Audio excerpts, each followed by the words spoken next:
Ever wished you could generate AI textures or render ideas directly inside Blender without switching windows or exporting anything? Now meet StableGen, a free open source Blender add-on that connects your Blender scenes with ComfyUI for powerful stable diffusion workflows. Before installing, make sure you have Blender 4.0 or newer, you have ComfyUI installed and running, and Python and Git already set up on your system.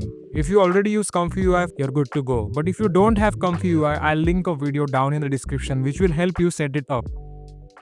Step number 1, head to the repo of this add-on. First of all, there are two files mainly you need to download. So this is one, it's called installer.py, and this one is for getting the required models. Just click on it and then click here on the download raw file. Once that's downloaded, you don't need to worry about anything else here. Now go here into releases section where you see. Just click on that and then you will not find anything here, but just scroll down and then you can find StableGen.zip.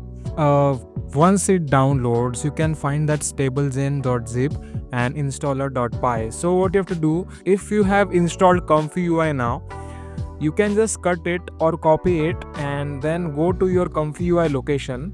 Basically, I have it here at C ComfyUI. It's outside, like directly in the drive. So I'll paste it here. Now one thing to be noted that you need PowerShell for this, and if you don't have PowerShell, I'll also give link for downloading PowerShell for Windows. Run PowerShell here.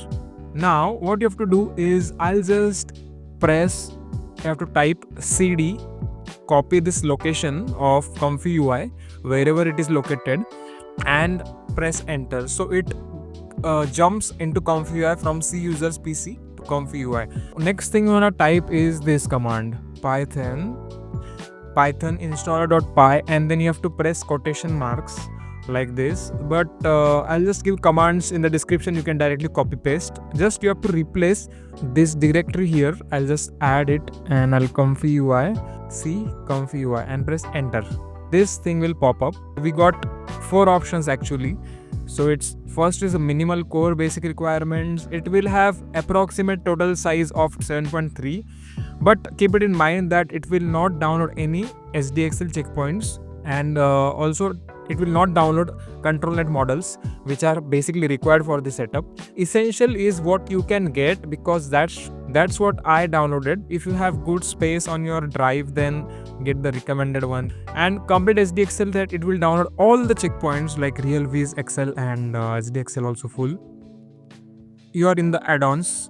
Just go here, click install from disk, and go and find StableGen. Type StableGen and enable this if it's not enabled. So now once you have installed the add-on, you can press N, and once you click N, you will find StableGen on your sidebar. So we have add camera, collect camera prompts. So once you click add cameras, you need to have an object in middle or object wherever you want in the scene, but the object must be the camera center. Keep that in mind. The next option is generate, and next to that is bake textures. So these two options are sometimes grayed out and it said output is not valid. What you have to do is go to preferences, find StableGen, and in the add-ons there is called output directory. So if this is set up properly, you can just set it up to your specific folder where you want to save textures. Now we can just start making textures, but before that, what are these parameters, you might say?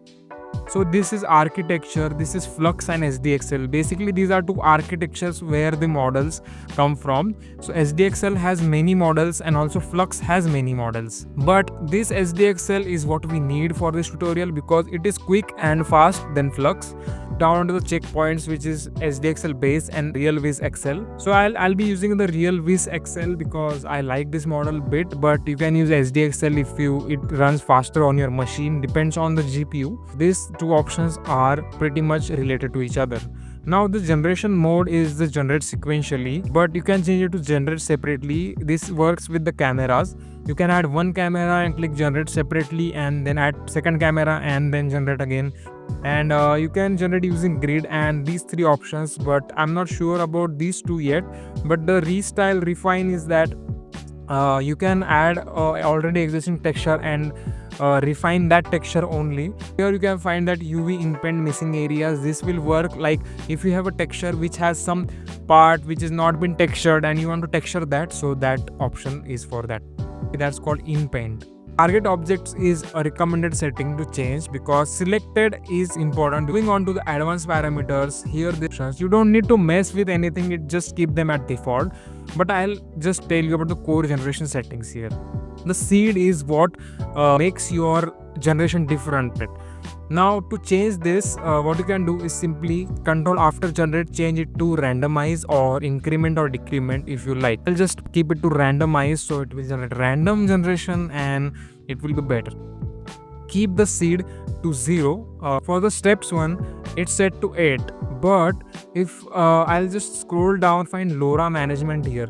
This LoRa will be downloaded automatically with the step we did earlier, download the models. If you have the 4-step one, you can set the steps to 4.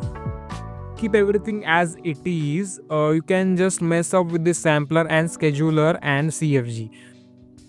Here I have got a car model from Blender Kit. Here you can see that I have one option called Add Cameras.